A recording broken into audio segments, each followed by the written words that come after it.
I am Saurabh sir, mathematics specialist at CSP. Previous lecture में हम लोग डिस्कशन किए थे लॉगरिथमिक फंक्शन के बारे में और उसमें डोमेन रेंज ग्राफ कैसे निकाले थे। आज हम लोग डिस्कशन करेंगे एक्सपोनेंशियल फंक्शन। एक्सपोनेंशियल फंक्शंस के बारे में डिस्कशन, उसका ग्राफ कैसे बनेगा वो डिस्कशन करेंगे बच्चों। तो देखो क्या होता है एक्सपोनेंशियल फंक्शन। एक्सपोनेंशियल फंक्शन में क्या क्या हो सकता है बताते हैं बच्चों। Exponential function fx is equal to a की पावर x, और इसमें कंडीशन लगता है कि a ग्रेटर देन 0 होना चाहिए but not equal to 1। Exponential function a की power x a greater than 0 but not equal to 1, और x जो है कुछ भी हो सकता है ग्रेटर देन, x जो है बिलोंग्स टू r। x की जगह कुछ भी दे दो, पावर में कुछ भी दे दो, कोई लफड़ा इसको नहीं। ठीक, अब बच्चों इसमें दो लफड़ा आता है। पहला नंबर, अगर a जो है 0 से बड़ा हो और 1 से छोटा हो। अगर 1 0 से बड़ा और 1 से छोटा हो, फॉर एग्जांपल अगर fx is equal to half ले लो, a की वैल्यू x मतलब ये 2 की पावर माइनस है। अगर 1/3 ले लोगे तो ये बन जाएगा 3 की पावर। इसी तरह से हम आप बोलते जाते हैं 4 की पावर माइनस x, 5 की power minus x, dash dash dash e की पावर माइनस x, बोल दिए लाइन से। अब बच्चों यहाँ से क्या हो जाएगा, ये 1/3 3 की पावर e की पावर, इसका ग्राफ जो बनेगा ये डिक्रीजिंग बनेगा। मतलब x का वैल्यू आप बढ़ाते जाइएगा, y का वैल्यू क्या होते जाएगा, घटते जाएगा। इसका ग्राफ जो बच्चों बनेगा इस तरह से बनेगा। और x का वैल्यू जब 0 रखोगे तो x का वैल्यू 0 रखने से y का वैल्यू 1 आएगा, और ग्राफ क्या बनेगा, डिक्रीजिंग बनेगा जब x का वैल्यू। तो इसका डोमेन जो होता है, डोमेन r होता है, मतलब कुछ भी दे दो माइनस इन्फिनाइट से प्लस इन्फिनाइट। लेकिन बच्चों रेंज क्या होता है, 0 से इन्फिनाइट, मतलब रेंज जो होगा हमेशा 0 से बड़ा होगा, मतलब r पॉजिटिव भी बोल सकते हो। तो मतलब बटे का मतलब सीधा समझो ना, पावर माइनस एक्स हो रहा है। 1/4 पे पावर दोगे तो 4 पे पावर माइनस एक्स ये करके दे देगा। सबका ग्राफ हम लोग ये जनरली इसको बोल देते हैं सीधा a की पावर माइनस एक्स, समझे। और a जो तुम्हारा होना चाहिए पॉजिटिव। सब ग्राफ यहीं से गुजरेगा, 0 1 से इसी तरह से गुजरेगा, सब जो है वहीं से गुजरेगा। और दूसरा जो आता है, अगर a ग्रेटर देन 1 हो, जैसे एग्जाम्पल के तौर पर 2 की पावर एक्स, तो ये जो ग्राफ बनेगा ये इंक्रीजिंग बनेगा। अभी भी x के जगह जब 0 रखोगे, 2 पे पावर 0 कितना होगा, 1 होगा।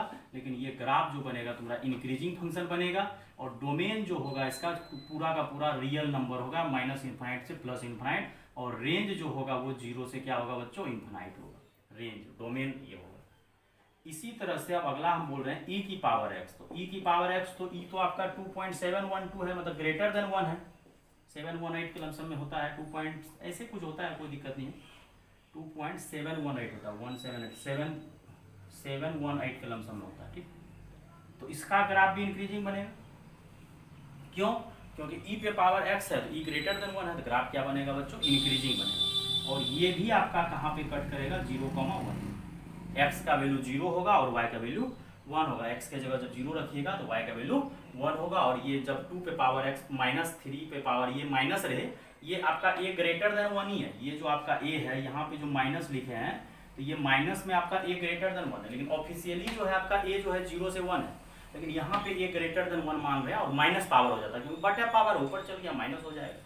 जैसे ये ग्राफ आपका, इसी ग्राफ पे आपका e की पावर x भी बनेगा, यही इस टाइप से ग्राफ e की पावर माइनस एक्स बनेगा। e की पावर x का मतलब 1/e का भी ग्राफ बनेगा। ये ग्राफ आपका क्लास में भी डिस्कशन किया गया था, बढ़िया तरीके से डिस्कशन किए थे। अभी हम नॉर्मली तरीके से डिस्कशन जो भी होता है जल्दी थोड़ी कर दिया। आगे हम लोग इस पर क्या करते हैं, थोड़ा इसका भी दूसरा सब ग्राफ बनाने सीखते हैं, कि मैक्सिमम मिनिमम थोड़ा सा सीखते हैं। क्या होता है, जैसे e की पावर x प्लस e की पावर माइनस एक्स दे रहे हैं। ठीक, अब देखो बच्चों वो क्या होगा, find the range of fx is equal to e की पावर x प्लस e की पावर माइनस एक्स, ये दे दिए। एक चीज बच्चों किसी को दिख रहा है कि नहीं दिख रहा, अगर तुम इसको e की पावर x लिखोगे, इसको 1/e की पावर x लिखोगे, दोनों एक दूसरे का रेसिप्रोकल नंबर है। और हम लोग am ग्रेटर देन gm अगर लगाएंगे, और e की पावर x तो हमेशा पॉजिटिव होता है, e की पावर x हमेशा पॉजिटिव होता है, और ये am gm जब भी लगता है तो पॉजिटिव नंबर के लिए ही लगता है। तो दोनों नंबर को ऐड कर दो और दोनों को क्या करो, मल्टीप्लाई कर दो, और power 1/2 am greater than gm।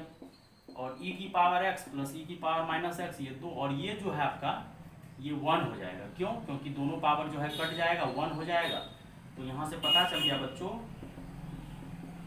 कि e की पावर x प्लस e की पावर माइनस x जो है ग्रेटर देन इक्वल टू क्या होगा 2। मतलब बच्चों मिनिमम वैल्यू जो होगा e की पावर x प्लस e की पावर माइनस x का, वो मिनिमम वैल्यू कितना होगा आपका 2 होगा।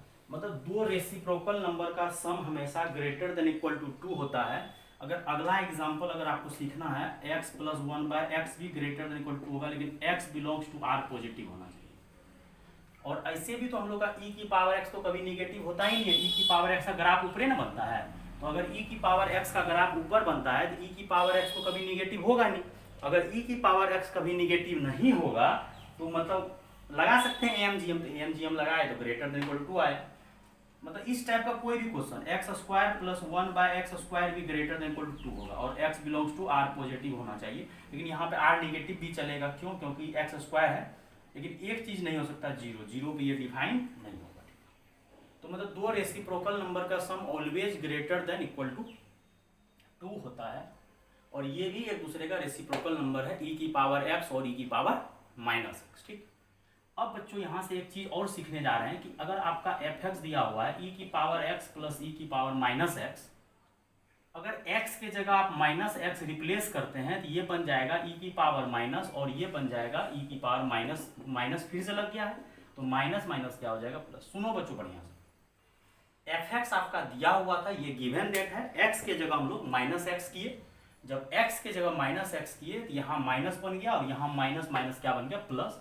शायद किसी बच्चे को दिख रहा होगा ये दोनों जो है आपका ये इक्वल है, तो मतलब f ऑफ माइनस एक्स जो है किसके बराबर आ गया, fx के बराबर। मतलब यहाँ से पता चल गया कि ये कौन सा फंक्शन है, इवन फंक्शन। अगर f of minus x minus f of minus x अगर fx के बराबर हो जाता है तो इवन फंक्शन होता है। और इवन फंक्शन इज, एक स्टार पॉइंट आता है बाबू, even function is symmetric about y axis. Even function जो है y एक्सिस के अबाउट सिमेट्रिक होता है, और इसका मिनिमम वैल्यू कितना है 2। मतलब e की पावर x प्लस e की पावर माइनस x का मिनिमम वैल्यू आपका बेटा कितना आया, 2 आया, क्योंकि दो रेसिप्रोकल नंबर का sum always greater than equal to 2 AMGM लगा दिए। और एक दूसरा चेक किए, इवन फंक्शन आया, और इवन फंक्शन जो होता है हमेशा y एक्सिस के अबाउट सिमेट्रिक होता है, लगा दिए सिमेट्रिक। और मिनिमम वैल्यू जो है, इसका मिनिमम वैल्यू जो है fx बराबर e की पावर x प्लस e की पावर माइनस, इसका 2 पॉइंट आया, एक पॉइंट आया इवन फंक्शन है और दूसरा ग्रेटर देन 2। मतलब मिनिमम वैल्यू जो है इसका आया, मिनिमम वैल्यू जो आया वो कितना आया 2। मतलब इसका ग्राफ जो है 2 से ऊपर जाएगा, क्योंकि मिनिमम वैल्यू कितना आया 2, तो इसका ग्राफ आपका बेटा 2 से कहाँ जाएगा, ऊपर जाएगा। देखो बढ़िया से, तो 2 से ऊपर जाएगा। और even function symmetric about y axis, और ये x का वैल्यू जब 0 रखोगे तो देखो x का वैल्यू 0 रखें, e पे पावर 0 1, e पे पावर 0 1, 1 प्लस 1 2, और इसका ग्राफ ऊपर बनेगा 2 से। तो इसका रेंज का जब बात आएगा तो 2 से क्या होगा इन्फिनाइट, 2 से क्लोज ब्रैकेट में 2 भी देगा। रेंज कहाँ से कहाँ आया 2। तो एक नया चीज हम लोग सीखे कि इवन फंक्शन y के अबाउट सिमेट्रिक होता है जिसका ग्राफ ऊपर बने। कुछ बच्चा को लग रहा होगा सर ये थोड़ा सा हमको समझ में नहीं आया, इवन फंक्शन y के अबाउट सिमेट्रिक होता बच्चों।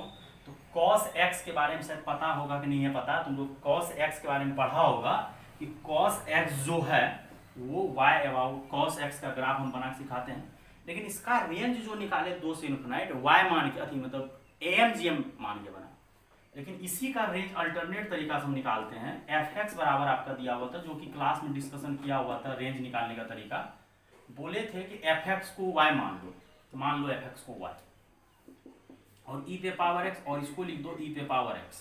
और यहाँ से जब सॉल्व करोगे तो e पे पावर ये मल्टीप्लाई एलसीएम लेंगे 2x डिवाइडेड बाई e की पावर, और यहाँ से जब सॉल्व करोगे तो e पे power x into y, e पे पावर 2x प्लस 1, और यहाँ से हो जाएगा e पे पावर 2x माइनस e पे power x minus y plus 1 equal to 0। उधर लेके चलेगा, ठीक।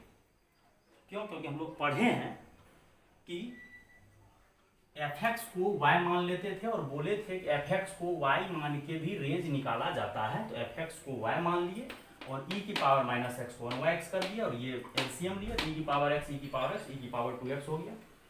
अब ये शायद क्वाड्रेटिक दिख रहा, तुम लोग को नहीं दिख रहा, लेकिन हमको क्वाड्रेटिक दिख रहा है। किसमें दिख रहा है क्वाड्रेटिक? e की पावर x में। क्वाड्रेटिक x में नहीं है, क्वाड्रेटिक किसमें है? e की पावर x में। तो चलो ये क्वाड्रेटिक बन गया किसमें, ई की पावर एक्स का होल स्क्वायर माइनस ई की पावर एक्स इंटू वाई जो भी है प्लस 1। और ई की पावर एक्स कभी निगेटिव नहीं होता, ई की पावर एक्स ऑलवेज पॉजिटिव होता है। और यहाँ से हम लोग कंडीशन लगा देते हैं D greater than equal to 0। और अगर ये ई की पावर एक्स में क्वाड्रेटिक है, क्वाड्रेटिक इन ई की पावर एक्स, तो क्या हो जाएगा t square minus t y plus 1 equal to 0। ऐसा भी कर सकता है। अगर ये क्वाड्रेटिक बन रहा है ई की पावर एक्स में, तो ई की पावर एक्स को टी मान लिए तो टी स्क्वायर माइनस 1 और D greater than equal to 0। क्यों? क्योंकि 4x बिलोंग्स टू, मतलब रियल के डिफाइन के लिए डी हमेशा ग्रेटर देन इक्वल टू 0 होना चाहिए। अगर डी लेस देन 0 हो गया, इमेजिनरी सॉल्यूशन देगा तो डी ग्रेटर देन 0 होना चाहिए इक्वल टू। तो यहाँ से आ जाएगा क्या बच्चों, D square minus 4ac greater than 0। और यहाँ से आ जाएगा y square minus 4 greater than 0। और यहाँ से जब टुकड़ा करोगे तो y minus 2y plus 2, number line पे सजाओ, -2 प्लस 2, पॉजिटिव से निगेटिव, निगेटिव से फिर पॉजिटिव। हमको लेना है पॉजिटिव, इधर लेना है, बराबर भी लेना है इधर। लेकिन बच्चों अगर कोई बच्चा ध्यान से देखा होगा कि e की पावर x तो कभी निगेटिव होता ही नहीं है, e की पावर x भी ग्रेटर देन 0 होता है और e की पावर माइनस x भी ग्रेटर देन 0 होता है। तो e की पावर x प्लस e की पावर माइनस x भी ग्रेटर देन 0 होगा, मतलब ये ऑप्शन गलत है इधर वाला। क्यों? क्योंकि e की पावर x का ग्राफ अगर किसी को पता होगा तो इंक्रीजिंग होता है, e की पावर माइनस x का डिक्रीजिंग होता है, तो निगेटिव लेकिन नहीं होता, ग्राफ हमेशा x एक्सिस के ऊपर ही बनता है। तो e की पावर x अगर ग्रेटर देन 0 होता है, माइनस भी ग्रेटर देन 0 होता है, दोनों जो को जोड़ेगा तो वो भी पॉजिटिव आएगा। तो ये -2 से छोटा वाला ऑप्शन क्या हो गया, गलत हो गया। मतलब तुम्हारा रेंज कितना से कितना आ जाएगा, 2 से 1 तरीका ये जोड़। एक तरीका हम लोग क्या किए, AMGM निकाल दिए, तो AMGM से ग्रेटर देन आ गया। दूसरा तरीका, अल्टरनेट तरीका क्या किए, हम बताए थे fx को बच्चों y मान लो, और y मान के हम लोग क्या किए, रेंज निकालने का तरीका था यहाँ से e की पावर x में क्वाड्रेटिक बना और e की पावर x को t मान लिया और t greater than equal to 0 किए। और जब यहाँ से कंडीशन फॉलो किए y स्क्वायर माइनस 4, तो यहाँ से y माइनस 2 टुकड़ा आया, y माइनस 2 y प्लस 2, और 2 से ग्रेटर माइनस 2 से छोटा, तो पॉजिटिव से निगेटिव, तो ये पॉजिटिव लेना है ग्रेटर देन इक्वल टू, -2 से छोटा। e की पावर x ये जो है आपका, ये e की पावर x ये कभी 0 से छोटा हो ही नहीं सकता है। क्यों? क्योंकि निगेटिव नहीं हो सकता। e की पावर x भी पॉजिटिव होता है, e की पावर x के ऊपर होता है ग्रेटर देन 0, e की पावर माइनस x भी ग्रेटर देन 0 होता है, तो निगेटिव हो ही नहीं सकता है। तो अगर निगेटिव नहीं होगा तो ये ऑप्शन गलत है। तो रेंज आपका कहाँ से कहाँ हो जाएगा, 2 से इन्फिनाइट। तो आप रेंज लिख दीजिए कहाँ से कहाँ, 2 से इन्फिनाइट। ये तरीका ये भी था। और ग्राफ बनाने में पता चल गया कि 2 से अगर कोई बड़ा है तो मतलब ग्राफ ऊपर बनेगा। और एक चीज चेक किए, इवन फंक्शन है, इवन फंक्शन किसके अबाउट सिमेट्रिक होता है, y एक्सिस के अबाउट सिमेट्रिक होता है बच्चों। अब इसी में हम लोग क्या करते हैं, एक क्वेश्चन और देते हैं, और किसी को अगर इवन फंक्शन ओड फंक्शन में है तो लाइव क्लासेस में बताया गया है, समझे, उसको देख लो बढ़िया से। बाकी बात जो है यूट्यूब में उतना कवर नहीं किया जा रहा है। आगे हम लोग क्या कर रहे हैं, ये भी 5 स्टार क्वेश्चन है और पिछला भी 5 स्टार था। fx बराबर e की पावर x e की पावर माइनस x, e की पावर x e की पावर माइनस x। अब देखो बच्चों लफड़ा क्या होगा, ये बीच में जो है इसको चेक करते हैं, x के जगह माइनस x देते हैं, x के जगह माइनस देते हैं, तो ये e की पावर माइनस x होगा, e की पावर प्लस, दोनों जगह से माइनस कॉमन लो, e की पावर x आगे आ जाएगा ये, और ये आ गया तुम्हारा माइनस fx बराबर, ये कौन सा फंक्शन हो गया बच्चों, ओड फंक्शन हो गया। कौन सा function, odd function. Even function जो है y एक्सिस के अबाउट सिमेट्रिक होता है, और odd function is symmetrical about origin. Last में हम डिस्कशन कर देंगे कि what is symmetrical origin, what is symmetrical order, तो ये होता है। लेकिन पिछला वाला में प्लस था बीच में, तो हम लोग AMGM लगा के रेंज हम लोग बता दिए कि AMGM लगा के कि रेंज कितना होगा। ये वाला में रेंज में लफड़ा होगा, लेकिन रेंज हम लोग निकाल सकते हैं, क्योंकि अल्टरनेट तरीका अभी पढ़े थे कि fx को y मान लो और क्वाड्रेटिक वाला रूल फॉलो करो, आराम से रेंज आएगा, घबराने का कोई जरूरत नहीं है। और इवन फंक्शन जो है y अबाउट का अबाउट सिमेट्रिक होता है, और ओड फंक्शन जो है ऑरिजिन का अबाउट सिमेट्रिक होता है। अब रेंज निकालना है, क्या निकालना है, रेंज। तो रेंज के लिए हम लोग क्या कंसेप्ट लगाएंगे कि fx बराबर e की पावर x माइनस e की पावर माइनस x।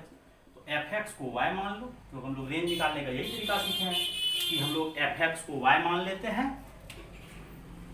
और इसको नीचे ला दो माइनस पावर, कोई क्रॉस मल्टीप्लीकेशन करो या ऐसा करो ई की पावर एक्स के जगह टी भी मान सकता है, नहीं तो मल्टीप्लाई करो, कोई दिक्कत नहीं। ई की पावर एक्स, एक्स मल्टीप्लाई होगा ई पे पावर 2x माइनस 1 और ये ई पे पावर एक्स इधर आएगा और ई पे पावर 2x माइनस 1 इसको उधर लेके चले जाओ। अब ये क्वाड्रेटिक किस में है, क्वाड्रेटिक इन ई की पावर एक्स। तो मान लो T square minus Y T minus 1 और b ग्रेटर देन 0 होना चाहिए। क्यों? क्योंकि e की power x always greater than 0 होता है। और x e की पावर x निगेटिव नहीं होता और रियल डिफाइन के लिए x जो है इसका x बिलोंग्स टू r होता है, तो रियल के लिए b greater than equal to 0 होना चाहिए। कर दो b स्क्वायर माइनस 4ac के जगह ये आ गया आपका वाई स्क्वायर माइनस, अच्छा बात वाई स्क्वायर हमेशा पॉजिटिव होता है, 4 भी पॉजिटिव है तो 2 पॉजिटिव मूल के पॉजिटिव होगा, मतलब y बिलोंग्स टू r होगा, मतलब माइनस इन्फिनाइट से प्लस इन्फिनाइट। क्यों? क्योंकि जब तुम d निकाला तो इसका d आ रहा है वाई स्क्वायर प्लस 4 और d जो है इसका वाई स्क्वायर प्लस 4 और y कभी निगेटिव होता ही नहीं है, वाई स्क्वायर कभी निगेटिव नहीं होता है, मतलब y की जगह निगेटिव रखेगा तब भी वो पॉजिटिव हो जाएगा, पॉजिटिव रखोगे तो पॉजिटिव होगा ही, मतलब वो d जो है बिना कुछ रखे पॉजिटिव आ रहा, मतलब y की जगह कुछ भी रखो पॉजिटिव प्लस पॉजिटिव पॉजिटिव ही होगा, तो y बिलोंग्स टू r हो गया। y की जगह जो रखना है रियल माइनस 2 रखना है तब भी ग्रेटर देन 0 होगा, प्लस 4 रखना है तब भी ग्रेटर देन 0 होगा, तो यहाँ पे y मतलब आ गया बिलोंग्स टू r, मतलब रियल नंबर जो रखना रख दो, इसका d कभी निगेटिव होगा ही नहीं, तो y बिलोंग्स टू r मतलब माइनस इन्फिनाइट से प्लस इन्फिनाइट। तो यहाँ से बच्चों रेंज कितना आ गया इसका रेंज का जब तुम बात करोगे तो इसका रेंज शायद तुम लोगों को समझ में आ गया, पूरा का पूरा क्या नंबर आ गया, रियल नंबर, रेंज जो आ गया रियल आ गया माइनस इन्फिनाइट से प्लस। और ओड फंक्शन जो है सिमेट्री के अबाउट ऑरिजिन होता है, इसका ग्राफ जो बनेगा इस तरह से बनेगा, ऐसे ही बनेगा और 0 पे 0 देगा। क्यों? x के जगह जब तुम 0 रखेगा f0 तो 0 माइनस 0 ई पे पावर 0 1 में से बन गया 0, ई पे पावर 0 1 और 1 में से बन गया 0, तो ये ग्राफ जो है ऑरिजिन के अबाउट सिमेट्रिक बनेगा। थोड़ा सा जो है किसी बच्चा को अगर सिमेट्रिक के बारे में लफड़ा हो रहा है कि क्या होता है सर सिमेट्रिक, थोड़ा सा समझा दीजिए, तो हम थोड़ा जल्दी में समझा देते हैं, समय का थोड़ा अभाव है बाबू, तो इसको समझा देते हैं थोड़ा जल्दी में। जैसे एक एग्जाम्पल लीजिए, साइन एक्स के जगह माइनस दीजिए, तो एक्स के जगह जब माइनस दीजिएगा साइन निगेटिव बाहर फेंकता है क्योंकि फोर्थ क्वाड्रेंट में गया, और साइन का जब तुम ग्राफ बनाओगे तो इसका ग्राफ ऐसे बनता है, देखा जो ग्राफ उधर ऑरिजिन के अबाउट है वही इधर है, फिर इधर है फिर इधर, तो ऑरिजिन का अबाउट क्या है, सिमेट्रिक, ऑरिजिन के अबाउट सिमेट्रिक, इसी को बोला जाता है सिमेट्रिक अबाउट ऑरिजिन। ऑरिजिन का अबाउट क्या है, सिमेट्रिक। देख रहा है उधर जा रहा है वही ग्राफ इधर जा रहा है, ऑरिजिन का। और साइन एक्स का ग्राफ तुम लोगों को पहले से पता है, और साइन एक्स का ग्राफ अगर तुमको पहले से पता है बच्चों तो दिख रहा है कि ये ऑरिजिन है यहाँ 0 0, इधर बढ़ रहा है वही इधर बढ़ रहा है, इसी को बोला जाता है ऑरिजिन का अबाउट सिमेट्रिक। और इवन फंक्शन जो है किसके अबाउट सिमेट्रिक होता है, वाई एक्सिस के अबाउट, और वो भी आप लोगों को शायद थोड़ा बहुत पता होगा। एक तो ग्राफ उसका एग्जाम्पल कॉस भी दे सकते हैं, जैसे एक एग्जाम्पल दीजिए कॉस, तो एक्स की जगह माइनस दीजिएगा तो कॉस निगेटिव बचा लेता है, खत्म कर लेता है, और कॉस का ग्राफ अगर किसी को पता होगा तो उसका ग्राफ ऐसे बनता है, देख रहा है ये जो इधर इतना बना है उधर इतना बना, फिर इधर गया है तो फिर इधर गया, देख रहा है यही उठ के यहाँ आया है और इधर बना, तो सिमेट्री के अबाउट क्या लिख देना कि even function is symmetrical about y axis. और याद रखना इवन फंक्शन किसके अबाउट सिमेट्रिक होता है, वाई एक्सिस अबाउट। और ओड फंक्शन देख रहा है ऑरिजिन का अबाउट सिमेट्रिक, देख रहा है कैसे बन रहा है, ढंग से अगर बनाओगे कैसे बनेगा, देख रहा है जितना उधर गया ऑरिजिन से, ये ऑरिजिन से उधर गया तो ऑरिजिन से। और इवन फंक्शन कॉस का तुम लोगों को पता है कि इवन फंक्शन है, तो कॉस का ग्राफ देखो यहाँ से ऐसे कॉस 0 का वैल्यू 1 होता है, इधर जितना बन रहा है उतना ही इधर बन रहा है, पान के तरह। अगर इसको तुम ऐसे करके करोगे, ऐसे है इसको मिलाओगे मिल जाएगा, इसको ऐसे करके क्या करोगे उठा के इस पर डालोगे ना तो ये ज्वाइंट हो जाएगा ग्राफ। और एक ग्राफ और तुम लोगों को शायद पता होगा एफ एक्स बराबर मोड एक्स, ये भी इवन फंक्शन है क्योंकि मोड जो है निगेटिव रखोगे बचा ले। और मोड का ग्राफ जो बनता है, मोड का ग्राफ ऐसा बनता है वी शेप में, मोड का ग्राफ कैसा बनता है वी शेप में, तो देख रहा है ना सिमेट्रिक है कि नहीं, वाई एक्सिस को इसको उधर पलटी करके तो मैच कर जाएगा। तो even function is always symmetric about y axis और ओड फंक्शन। तो ये रेंज निकालने हम लोग बहुत अच्छे तरीके से बच्चों तुमको सिखा दिए। एक तो क्या करो, पहला वाला e की पावर x में AMGM निकाल के बनाए, प्लस था तो, और अगर माइनस था तो माइनस में बच्चों हम लोग क्या किए, माइनस में हम लोग दिमाग लगाए कि y मान के बनाना पड़ेगा, क्योंकि बीच में माइनस आ गया और ओड फंक्शन सिमेट्रिक होता है, उसका रेंज आपका r आ गया। तो एक क्वेश्चन अगर आप लोग को ट्राई करने के लिए देते हैं, रूम पे बना लीजिएगा, लाइव क्लासेस में हमको बता दीजिएगा बना कि नहीं बना। अगर बन जाए तो बहुत अच्छा है। fx इज इक्वल टू इसका जो ग्राफ बनाइएगा और डोमेन इसका रेंज बताइएगा कि रेंज कितना होगा, बना लीजिएगा, नहीं तो लाइव क्लासेस में हम लोग डिस्कशन करेंगे। तो ये आज आपका लेक्चर था एक्सपोनेंशियल ग्राफ। जो भी डाउट हो लाइव क्लासेस में पूछिएगा, हम बता देंगे। बाकी बात फिर से वही बात, यूट्यूब चैनल को लाइक सब्सक्राइब आप लोग जरूर कीजिए। ठीक है बच्चों, थैंक यू।